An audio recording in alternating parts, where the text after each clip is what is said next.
This is the first KubeCon I've been to since before COVID. Before that, I had been to most of the KubeCons. Joe Bate and I formed the first Kubernetes SIG all the way back, SIG Scalability, and I am so happy to be back here with my people after such a long break. So I'm so happy to meet new people and meet my old friends. Kubernetes is turning 10 years old this year. What should we expect in the next 10 years to come? I was talking with various people today. I think there's a big chasm to cross still for people to get the humans out of the loop when it comes to deploying and operating software. So I think the next 10 years is going to be a lot of what the last 10 years has been, because that leap is still so hard. A lot of people think Kubernetes is still really hard. What do you think makes it so difficult? It's all people problems. Whenever I meet with customers, almost all of the discussion I have is not about technology. It's about people. How do you organize people? How do you work? Who does what work? How to deal with automation?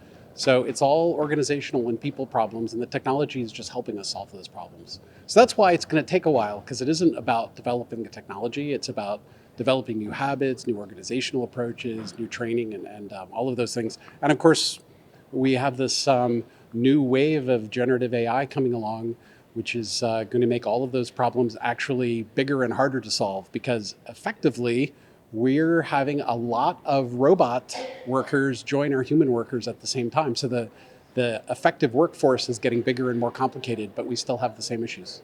Talk about organizations and people and things like that you just mentioned. Are you talking about, Kubernetes having a really good fit with whatever organizational structure that you have or hierarchy that's there?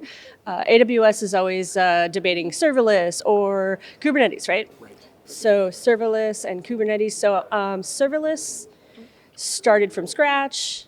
It started with a new organization. Let's say you're trying to determine your hierarchy and your levels. How would you get that to fit your organizational structure, like having a more natural fit? If you look at really high performance organizations, folks like Netflix, Amazon, Apple, Facebook, companies that have a reputation for operating really well, versus a lot of other companies, one of the differences is that, so I can say this from my time at AWS, we were terrified if human beings touched the software between development and production deployment. Whereas lots and lots of other customers I've seen are terrified if humans aren't touching it. And so the big chasm to cross is, how do you get the people comfortable with the fact that automation is taking over all of the deployment and operational work? And Kubernetes is one of the most, and I would say containerization, Docker, pipeline technology like Argo, GitOps